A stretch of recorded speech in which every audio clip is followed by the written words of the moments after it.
Hello everybody, welcome to my YouTube channel Sandip Chandra SBHS. HS 2026 semester 4 English পরীক্ষা যারা দিতে চলেছ তাদের জন্য আজকের এই ভিডিওতে থাকছে last minute revision and suggestion grammar পার্টের ওপরে। গ্রামার পার্টে যে অংশগুলো রয়েছে তার মধ্যে প্রথমেই যে অংশটা আছে, যেটা আমরা এবারে দেখলাম যে কাউন্সিল প্রকাশিত যে কোয়েশ্চেন ব্যাংক করেছে বা মডেল কোয়েশ্চেন তাতে রয়েছে, যেটা হচ্ছে আর্টিকেল এবং প্রিপোজিশন। এই আর্টিকেল এবং প্রিপোজিশন আমরা যেগুলো 9-10-এ করে এসেছি, হয়তো কিছুদিনের গ্যাপ পড়ে গেছে, তাই আর্টিকেল প্রিপোজিশন কোথায় কি ফিল আপ করতে হয় সেই সম্পর্কে একটা সাধারণ ধারণা শেষ মুহূর্তের জন্য আমি তোমাদেরকে দেওয়ার চেষ্টা করছি এই ভিডিওতে। তোমরা ভিডিওটিকে কমপ্লিট দেখো। দেখো, প্রথমে আছে the section on articles and preposition usually test your ability to use small words that connect sentences and define nouns. Here is a quick easy to read guide for your last revision. Part 1 আমরা দেখতে পাচ্ছি article. Articles কোনগুলো হচ্ছে? এ, an এবং দি, এই তিনটি হচ্ছে article. কি পয়েন্টস ফর রিভিশন? এ আর অ্যান বা এ অথবা অ্যান এগুলো হচ্ছে indefinite article used for one person or thing in general. Use an before vowel sounds, অর্থাৎ A, E, I, O, you এইগুলোর আগে বসবে, যেমন অ্যান অ্যাপল, অ্যান আওয়ার। এখানে খেয়াল করবে এইচ, এটা কিন্তু একটা কনসোনেন্ট, এটা এ, ই, আই, ও, ইউ নয়, কিন্তু তা সত্ত্বেও এইচ এর আগে বসেছে কারণ এখানে আমাকে সাউন্ডটা শুনতে হবে। এইচ ও ইউ আর এটার উচ্চারণ কিন্তু হাওয়ার নয়, আওয়ার হয়। সুতরাং এই যে 2 নম্বরে যে ওটা রয়েছে, এই ও সাউন্ডটা উচ্চারিত হয়, সেই সাউন্ডটাকে বেস করে আমরা অ্যান বসাই। এখানে এইচ সাইলেন্ট থাকে বলে। Use a before consonant sounds, example a book, a university starts with U but sounds like Y. মানে এই যে ইউনিভার্সিটি, এই ইউ, এই সাউন্ডটা ইউ এর মতো অর্থাৎ ওয়াই এর মতো সাউন্ড লাগে, সেই জন্য এর আগে এটা ভাবেল থাকলেও এর আগে এ বসে। আর দ্য, যেটা হচ্ছে definite article, used before specific things, কিছু নির্দিষ্ট জিনিসের আগে দা বসে। Used for unique things like the sun, the earth. Used for things mentioned in the second time, মানে কোনো একটা জিনিস যদি আমরা প্রথম ব্যবহার করি, যেমন এ বয়, যদি এ বয়টা একবার ব্যবহার করা হয়ে গিয়ে থাকে, তারপর সেকেন্ড টাইম যখন সেটাকে ব্যবহার করব তখন সেটাকে আমরা দা বয় বলতে পারবো। Used before names of rivers, mountain ranges, the holy books like the Ganges, the Himalayas, the Gita, etc. এরপরে আসছে আমরা পার্ট 2-তে, যেটা হচ্ছে প্রিপোজিশন। সাধারণভাবে ইন, অন, অ্যাট, টু এইগুলো থাকে, কোথাও বাই থাকে, কোথাও বিলো থাকে, আন্ডার থাকে, ওভার থাকে, বিভিন্ন ধরনের থাকে। আমরা শুধু কয়েকটা জিনিসকে একটু এখানে তুলে ধরছি। কি পয়েন্টস ফর রিভিশন: টাইম ক্ষেত্র বোঝানোর জন্য আমরা অ্যাট, অন, ইন ব্যবহার করি। এক্স্যাক্ট টাইম যদি হয় তাহলে আমরা অ্যাট ব্যবহার করব, অ্যাট 5 o'clock। যদি ডেজ এবং ডেটস হয় তাহলে আমরা অন ব্যবহার করব, যেমন on Monday, on 15th August. যদি মান্থস, ইয়ার অর সিজনস হয় তাহলে আমরা ইন ব্যবহার করব, যেমন ইন 2026, ইন সামার। প্লেসের ক্ষেত্রে আমরা অ্যাট, ইন, অন কিভাবে ব্যবহার করি? Small places or exact points, সেক্ষেত্রে আমরা অ্যাট ব্যবহার করব, যেমন at the door, at school.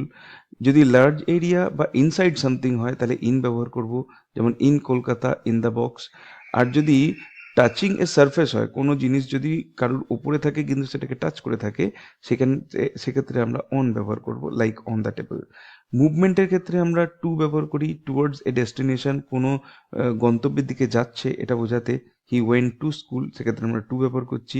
R movement from outside to inside, বাইরের থেকে ভেতরে ঢুকছে, এর জন্য আমরা ইনটু ব্যবহার করি, যেমন হচ্ছে he jumped into the well. কিছু এক্সাম্পল যেগুলো আমরা প্র্যাকটিস করে রাখতে পারি, এগুলো কিছু কিছু আমাদের বইয়ের সিলেবাসের মধ্যে আছে, যদিও এইবারেরটা সিলেবাসের মধ্যে না হওয়ারই কথা, তবুও কিছু কিছু জিনিস আমি দিয়ে রাখছি যেটা তোমাদের বুঝতে সুবিধা হবে। Alice was beginning to get very tired, এরপরে হবে অফ, সিটিং, তারপর হবে by her sister, on the bank. The jar unfastened the man's clothing and found a large wound in his stomach. Next আরেকটা হচ্ছে the rabbit took a watch out of its waistcoat pocket. আবারও বলছি, এই সেমিস্টারে কিন্তু বইয়ের থেকে দেয়া হবে না, আমি শুধু তোমাদের ধারণা যাতে তৈরি হয় সেই জন্য দিচ্ছি। কারণ ম্যাটারটা এইরকমই, কারণ তুমি এই আর্টিকেল প্রিপোজিশনের অসংখ্য তোমার এক্সাম্পল হতে পারে, কিন্তু ধারণাটা দেওয়ার জন্য আমি চেনা লাইনগুলোকে তুলে দিয়েছি। The jar fell asleep on the threshold of the hermit's hut. Next হচ্ছে 5 নম্বরে, Maurya has lost her all her sons to the power of the sea. Things to remember: read the whole sentence, পুরো বাক্যটা পড়ো। Sometimes the word needed depends on what comes after the blank, ব্ল্যাঙ্কের পরে কি আসছে সেইটার উপর depend করে কিন্তু অনেক সময় প্রিপোজিশনটা আমাদের রেডি করতে হয় বা তৈরি করতে হয় বা দিতে হয়। Vowel sound versus letter, don't just look at the first letter, মানে প্রথমেই তুমি যে প্রথম যে লেটারটা আছে সেইটা দেখেই কিন্তু তুমি আর্টিকেল ঠিক করো না। লিসেন টু দ্য সাউন্ড, সাউন্ডটাকে শোনার চেষ্টা করো। Like an M A, M দেখতে কনসোনেন্ট কিন্তু উচ্চারণে এমটা ই এম এর মতো উচ্চারণ হয়, সেই জন্য তার আগে অ্যান বসে।